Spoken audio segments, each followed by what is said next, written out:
मुझे ये बताओ आसिफ भैया भैया के शरीयत बेस्ट सिस्टम कैसे है? दुनिया में कोई सबूत है आपके पास अभी ये साबित करने के लिए कि शरीयत बेस्ट सिस्टम है? आधी दुनिया मान रही है, 156 देश मान रहे हैं बेस्ट है। तो कितने देशों में शरीयत है लगी हुई? 156 देश के लोग मान रहे हैं कि ये बेस्ट चंदा, मैं है। ये नहीं पूछ रहा, नहीं बेस्ट है मान ली आपकी बात।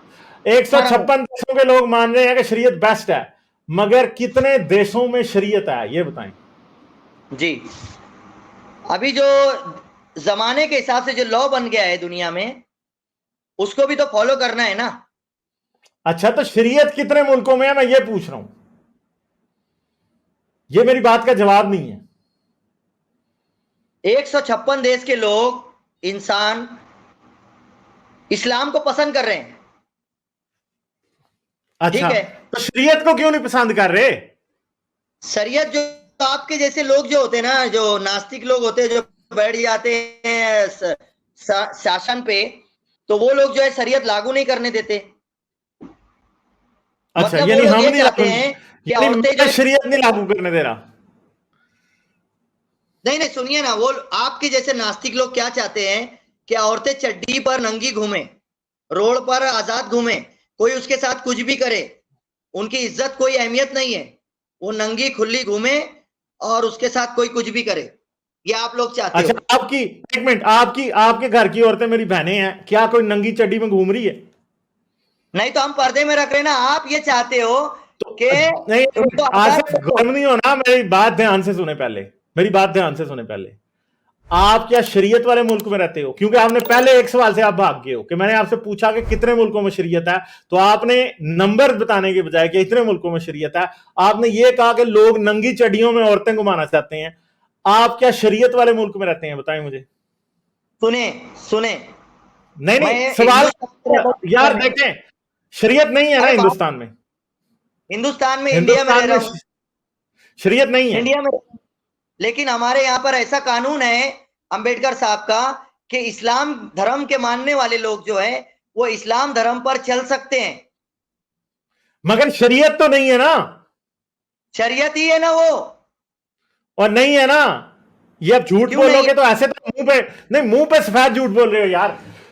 हिंदुस्तान बता रहा हूँ। शरीयत है या नहीं है यार? चैट में बताओ हिंदुस्तानी भाइयों। ये भाई जो है ना, मुझे समझ रहा कि पाकिस्तानी को पता नहीं है यार हिंदुस्तान में शरीयत है क्या, बताएं मुझे। यानी मैं झूठ बता ऐसे रहा देखो, हूँ, अब इस्लाम को शरीयत जाने के लिए नहीं। सीधा सीधा नहीं, आसिफ आसिफ झूठ नहीं चलेगा यार। अब मैं आपको अरे मुंह मुझे पे झूठा इसलिए कह रहा हूं क्योंकि आप झूठ बोल रहे हैं। बता बताएं रहा भाई, हूँ, साबित तो शरीयत इंडिया में किधर से आ गई? हाँ, साबित तो करने दो, बड़बड़ साबित करने दो ना मुझे। आसिफ भाई हिंदुस्तान, तमीज से बात करेंगे तो मैं इज्जत से बात करूंगा, नहीं तो मैं बड़ा जलील भी कर देता होता हूँ। नहीं तो मैंने आपको जलील नहीं हाँ किया ना, इज्जत की बात करो ना। हाँ हाँ, तो इज्जत से करो ना बात। अरे कुछ बोला हाँ आपको, ना, तो बुरा भला बोला? हाँ, तो ये क्यों कह रहे हो, बड़बड़ क्यों कह रहे हो? मैं भी अभी बड़बड़ करनी शुरू कर देता हूँ फिर आपके साथ। आप लोग जैसे बड़बड़ कर रहे हो, मुझे जवाब तो देने दो, साबित तो करने दो मुझे।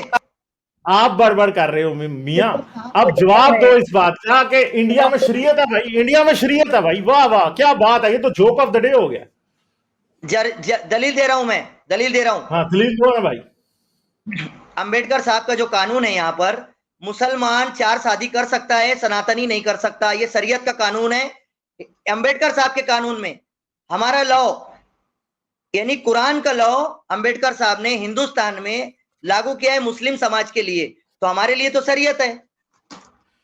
नहीं, शरीयत ये थोड़ी होती है, शरीयत तो मुसलमानों की हुकूमत होती है भाई, शरीयत सिर्फ अरे मुसलमानों की हुकूमत में होती है। एक मिनट, अब चुप रहा, ना ना अब नहीं, ये हाथ नहीं हिलाओ, चुप रहो, चुप चुप चुप चुप हमारे भाई, चुप, धर्म के मुंह लिए पे हमको उंगली, मुंह इजाजत पे है उंगली ना। रखो, मैं मुंह पे उंगली मैं रखवा सकता हूं फिर। सिंपल सी बात है यार, सिंपल बात है। आपने ना बात बड़ी बेवकूफ तरीके से शुरू की है, इसलिए अब आप फंस गए हो अपनी बात में। आपने कहा कि नंगी औरतें फिरती हैं वहां पे जहां पे शरीयत नहीं होती। इंडिया में शरीयत नहीं है और आपकी बहनें बेटियां नंगी नहीं फिर रही, ठीक है? आप यहां से झूठे साबित हो गए। दूसरी बात है, पहला सवाल का जवाब आपसे नहीं दिया गया क्योंकि आपको पता था कि आप इसका जवाब नहीं दे सकते। इतनी देर से आप मुझे कह रहे थे ना कि हम बात से भागते हैं, आप अभी सामने सामने 6-7 बातों से भाग गए हो, एक बात का आपने जवाब नहीं दिया। दुनिया में शरीयत कितने मुल्कों में नाफिज है? दोबारा मौका दे रहा हूं, बताओ। आपको पता ही नहीं होगा यार, बताओ कितने नहीं, मुल्कों में नाफिज है शरीयत? शरीयत दुनिया में कितने मुल्कों में नाफिज है? बताओ बताओ। खोलो, म्यूट खोलो मेरा। खुला हुआ मेरा म्यूट। आसिफ म्यूट भाई खोला। ये बताओ, शरीयत दुनिया में कितने मुल्कों में नाफिज है? अभी जो आप ये तो पूरा कर लो। हाँ ना, तो पहले ये बताओ बात ना। मैं पिछले क्वेश्चन पे वापस जा रहा हूं। शरीयत पिछले दुनिया में कितने मुल्कों में नाफिज है? शरीयत पिछले बार कितने मुल्कों में लागू है? बताओ भाई। भाई पिछले बार जाओगे तो शराब पर वापस आना पड़ेगा, मैं भी पीछे जाऊंगा। नहीं, शराब पे वापस नहीं, शराब पे नहीं, ये शराब से भी पिछला क्वेश्चन है असल में। शराब आप से तो मुझे मैंने बताओ और नहीं चंदा, मैंने वो शराब वाली बात नॉन साइंटिफिक है, वो हो गई डिस्कस। अब आप मुझे ये नहीं, बताओ कि शरीयत दुनिया के कितने मुल्कों में नाफिज है? अभी जो आप बोल रहे हो कि हिंदुस्तान में लड़कियां नंगी घूम रही है, क्या सबसे ज्यादा पूरी दुनिया में पर्दे वाली औरतों का रेप होता है क्या? आजाद रोड पे रात बेरात घूमने वाली औरतों का रेप होता है, ये बताएं। पर्दे वालियों का होता है भाई। पर्दे पाकिस्तान वालियों में का पर्दे रेप वालियों होता का ही होता है। हाँ, पर्दे वालियों का ही होता है पाकिस्तान में। है। जो औरतें सेफ होती है, उनके साथ एक मर्द रहता है, घर में रखता है, इज्जत से रखता है, तो उनका रेप होता है बता रहे। और जो रोड पे घूमती है, हाँ ना, तो कई बलात्कार तो पाकिस्तानी फौज ने बंगाली पर्दे वाली औरतों के पर्दे उतार उतार के उनके रेप किए थे। ठीक है, ये बता दिया मैंने आपको।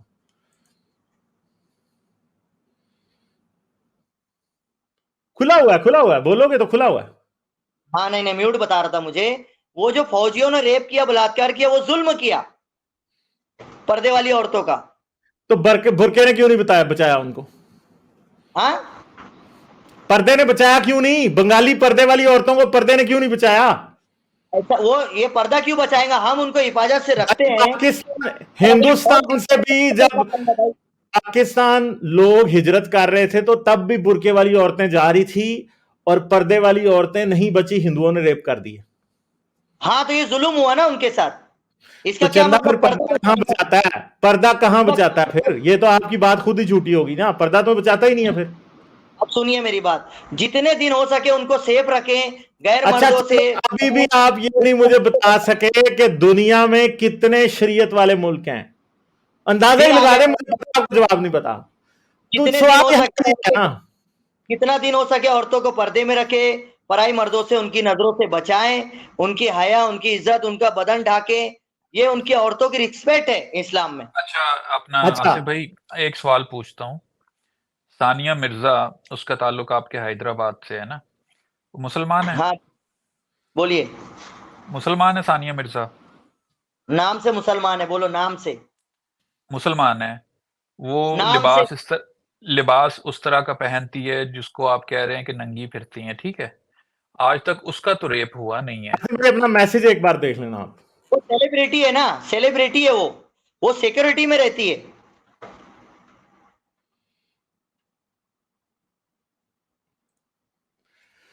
तो हाँ भाई, सेलिब्रिटी सानिया मिर्जा का तो रेप नहीं हुआ आज तक। वो तो इतना सा, वो तो स्कर्ट पहन के, मिनी स्कर्ट पहन के टेनिस खेलती थी, तब भी नहीं हुआ रेप। वो तो सिक्योरिटी में रहती है, और वो जो है सिक्योरिटी में रहती है, वो सेलिब्रिटी है, वो खास है।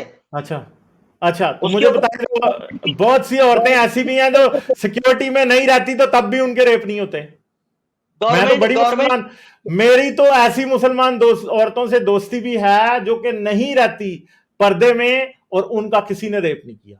ठीक है, नहीं तो मैं तो ऐसी औरतों को भी जानता हूं जो स्कर्ट पहन के फिरती हैं, तब भी उनका किसी ने रेप नहीं किया आज तक। परसेंटेज बता रहा हूं, ज्यादा परसेंट औरतें जो अकेली घूमती हैं और आधा बदन दिखाती है, ज्यादातर उन्हीं के साथ गलत होता है और बुरा होता है।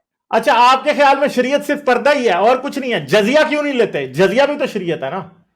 जजिया सुनिए, लेना भी तो शरीयत है। जहाद भी तो शरीयत है। तालिबान शरीयत नहीं है? मैं आपको बता देता हूं, इतनी देर से आपने ना मेरे सवाल का जवाब नहीं दिया, मैं आपके सवाल का जवाब देता हूं, क्योंकि आप यहां पे मुनाफिकत से काम ले रहे हैं।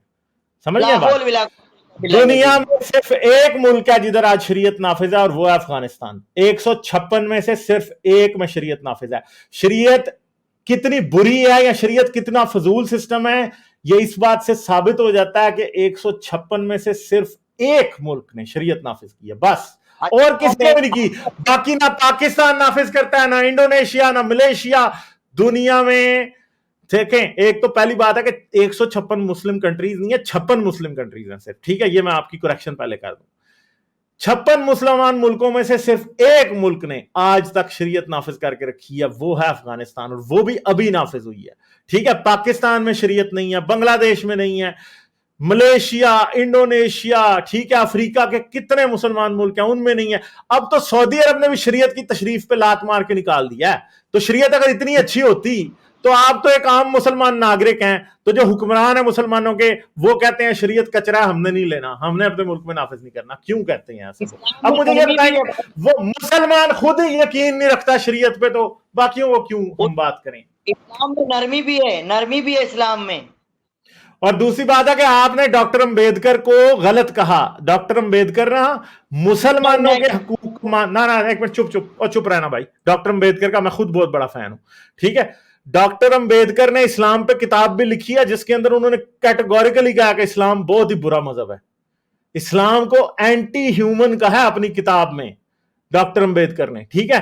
और डॉक्टर अंबेडकर ने मुसलमानों को हकूक दिए हैं, इस्लाम को हकूक नहीं दिए, ठीक है, डॉक्टर अंबेडकर ने। इसलिए झूठ ना बोलें यहां पे, समझ गए? हाँ जी।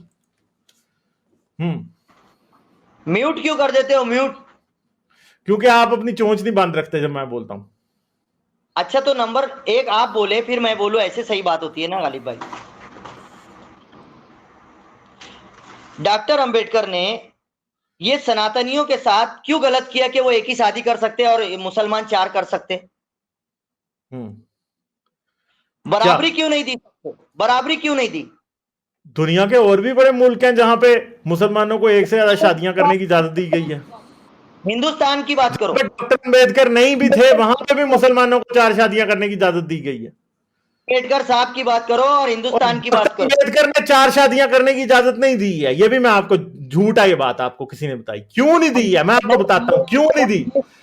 नहीं झूठ, एक मिनट। डॉक्टर अंबेडकर ने मुसलमानों को 4 शादियां करने की इजाजत नहीं दी। मुस्लिम मैरिज बिल जो था ना, मुस्लिम मैरिज लॉ, वो गोरे के वक्त ही पास हो गया था। मुसलमानों को 4 शादियां करने की इजाजत गोरे ने दे दी थी, डॉक्टर अंबेडकर ने नहीं दी थी। वो तो जारी बात है जो कानून में आया, फिर डॉक्टर अंबेडकर ने उसको तोड़ा नहीं, क्योंकि मुल्क में बड़े झगड़े हो जाते। जारी बात है कि अगर आज भी मुस्लिम मैरिज लॉ को जब अमेंड करने की बात आती है तो मुसलमान पागल हो जाते हैं इंडिया में, और वो चाहते नहीं है कि 4 शादी हटे। अंबेडकर साहब ने क्यों नहीं तोड़ा वो अंग्रेजों वाला कानून? क्योंकि मुसलमानों ने पागल हो जाना था, इसलिए। ये क्या बात हो गई? उनको क्या लेना देना की? और क्या, जब तो माइनॉरिटी थी ना, हिंदुस्तान में माइनॉरिटी थी मुसलमान की। माइनॉरिटी इतनी छोटी नहीं थी ना भाई, सिंपल सी बात है। यानी पागल अगर कोई हो जब हिंदुस्तान बना था तो 4 करोड़ मुसलमान थे मेरे ख्याल में उस टाइम, अगर मैं गलत नहीं हूं तो भी माइनॉरिटी मानी जाएगी, तो फिर क्यों इजाजत दी? डॉक्टर अंबेडकर ने और गांधी ने, दोनों ने यह कहा था कि बुर्का एक लानत है, ये दोनों ने कहा हुआ है, ठीक है। तो जिस बुर्के का बात कर रहे हो ना, डॉक्टर अंबेडकर ने तो यह कहा था कि बुर्का औरत के लिए एक लानत है। नहीं, 4 शादियों का इजाजत कैसे, और सनातनी भाइयों के लिए क्यों दूसरी दो भी नहीं कर सकते? हाँ, क्योंकि वो इंसान है और आप जानवर हैं, इसलिए मुसलमान। नहीं तो वो तो इंसान है ना, उन्होंने इजाजत देना ही नहीं था, कानून लॉ बनाना उनके हाथ में था ना। हाँ, तो उन्होंने नहीं बनाया ना कि जानवर पागल ना हो जाए ना, क्योंकि बहुत सारे मौलवी पागल फिर रहे थे उस टाइम। नहीं, गलत बात कर रहे हो आप। हाँ, तो यही बात है, और क्या। तो दूसरी बात है कि डॉक्टर अंबेडकर ने आपको, जब मैंने ये बात बताई है कि ये लॉ डॉक्टर अंबेडकर ने नहीं बनाया, तो आप तब भी नहीं मान रहे हो। नहीं बनाया ना डॉक्टर अंबेडकर ने। अंबेडकर साहब ने ऐड क्यों किया? ये पूछ रहा हूं। गोरे ने तो इसलिए बनाया था यार, गोरे ने तो इसलिए बनाया था, बेवकूफ लोग अगर 4 शादियां करते हैं तो करने दो यार, क्या मसला है। गोरों ने फिर वो कानून बनाया था, तो अंबेडकर साहब ने उसको ऐड क्यों किया? क्योंकि अंबेडकर साहब ने बहुत से गोरों के कानून नहीं चेंज किए। ब्लास्फेमी लॉ भी तो गोरा ही बना के गया था ना, ठीक है, वो भी तो वही बना के गया था, दुनिया का जाहिल तरीन कानून। डॉक्टर अंबेडकर ने उसको भी खत्म नहीं किया। बहुत से कानून ऐसे हैं जो पीछे से आ रहे थे, चलने दिए उन्होंने, बहुत से ऐसे हैं जो उन्होंने बदले। अभी जो शराब का अपना टॉपिक था, शराब का टॉपिक नहीं था, शरीयत टॉपिक था, जिसका आपको बताना ही नहीं आया ना।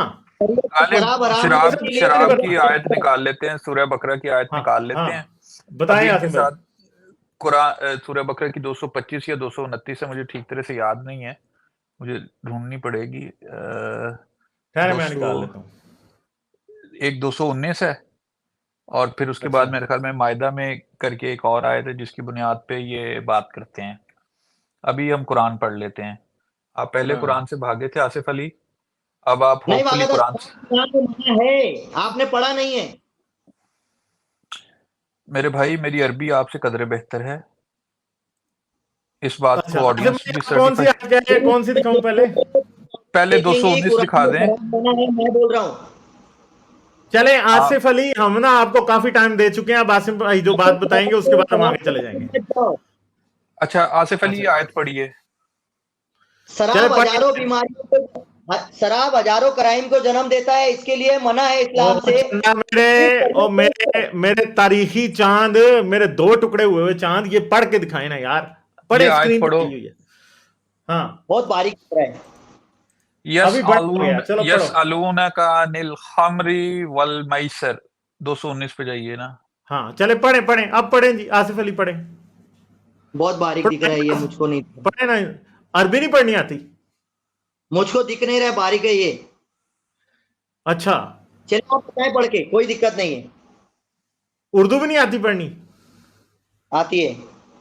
तो पढ़ ले, उर्दू पढ़ ले, बड़ी मोटी मोटी उर्दू है ये लिखी हुई। अरे भाई मोबाइल है यार, ये इसको जूम करना होगा फिर।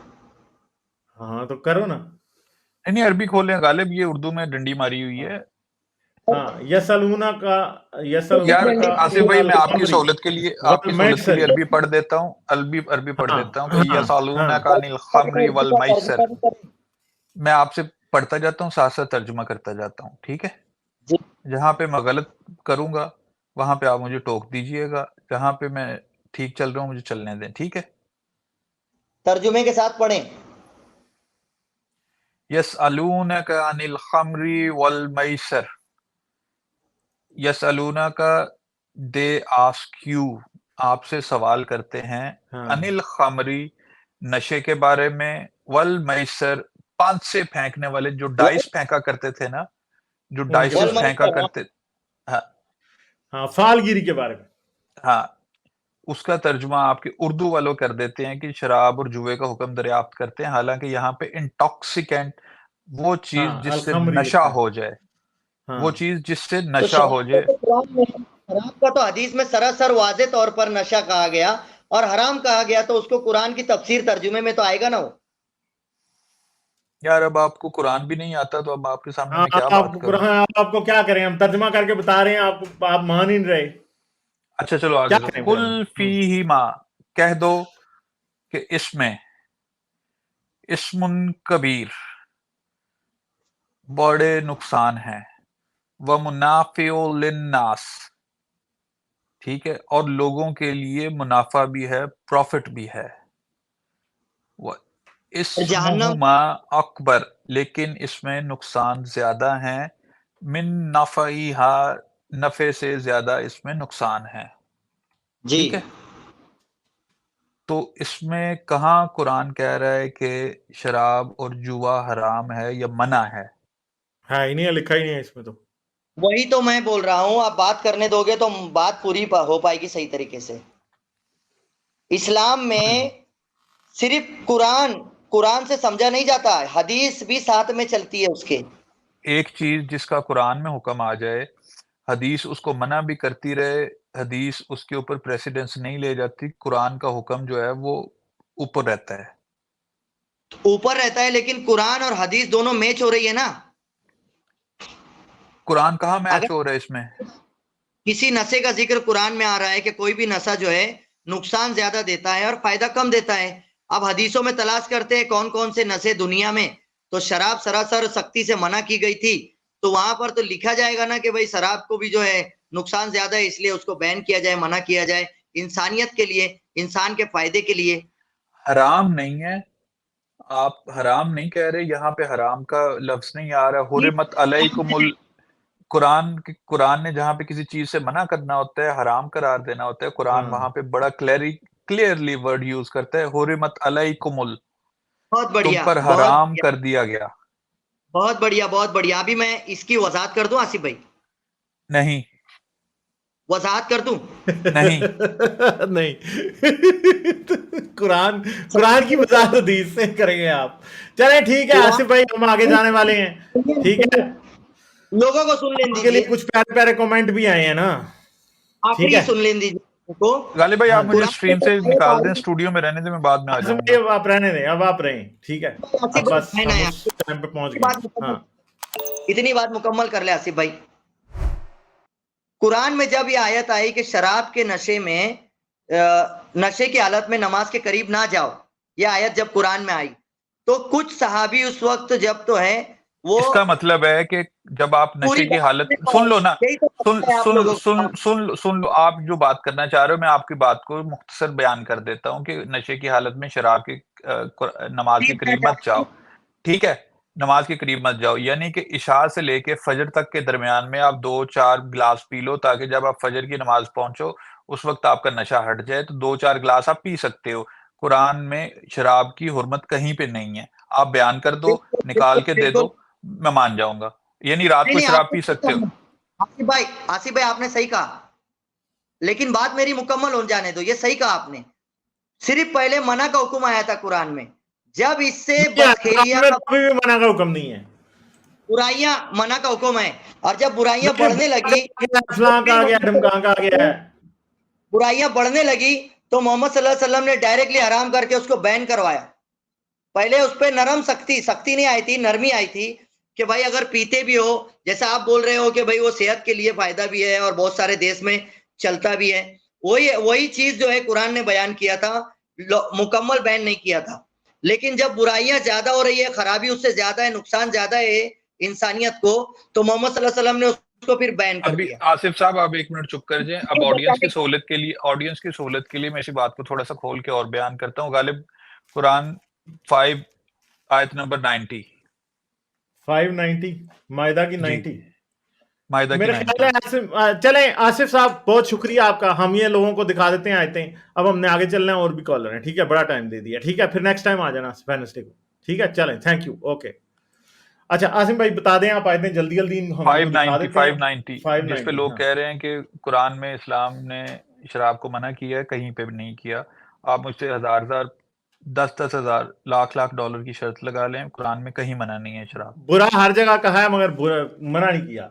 ईमान वालों, शराब और जुआ और बुत और पासे ये यहाँ सब पे फिर 2 नंबरी की गई है उर्दू ट्रांसलेशन में, या अय्युहल्लज़ीना आमनू इन्नमल खम्रु वल मैसरु वल अंसाब, ठीक है, जुए, बुत और पांसे ये सब नापाक काम अमाल शैतान से है, सो इनसे बचते रहो।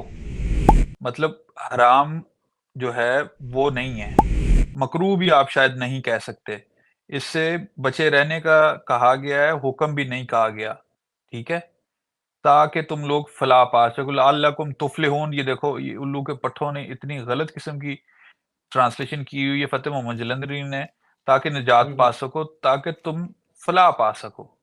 नीचे वाली जो है वो जूनागढ़ी की जो है वो कदर बेहतर है, लेकिन यहाँ पे शराब का लफ्ज नहीं इस्तेमाल हुआ। कुरान ने नशे की बात की है, कुरान ने कभी भी अल्कोहल का जिक्र ही नहीं हुआ। खमर ऐसी वो चीज होती है जिससे नशा हो जाता है, जिसे हमारी उर्दू या हिंदी में लफ्ज खमीर भी निकला है, यानी कि आटा जब उसमें अल्कोहल पैदा हो जाती है तो उसका आटा खमीरा हो जाता है, ठीक है। और इनकी सहूलत के लिए ये भी बता दूं कि नबी सल्लल्लाहु अलैहि वसल्लम के दौर में नबीज नामी शराब पी जाती थी, क्योंकि उसमें इंटॉक्सिकेंट बहुत कम तादाद में होते थे, लेकिन पी जाती थी। नबीज के बारे में आप सर्च कर लीजिएगा, ये लोगों को पता चल जाएगा। और नबीज के बारे में तो रसूलुल्लाह के अपने पीने का भी जिक्र है। बिल्कुल, रसूलुल्लाह पीते थे। अच्छा चलें आगे चलते हैं हम। अच्छा और आयतें आसिम भाई और कोई बतानी है? नहीं बस ठीक है। वो दूसरा जो है इन्नमल खम्रु वल मैसर मिनल अमल शैतान, इस तरह करके एक और है, लेकिन छोड़ दें इसको। लाइक, शेयर और सब्सक्राइब करना मत भूलें। इसके साथ साथ आप मेरे चैनल को पेट्रियन पर सपोर्ट कर सकते हैं। पेट्रियन का लिंक वीडियो की डिस्क्रिप्शन में है।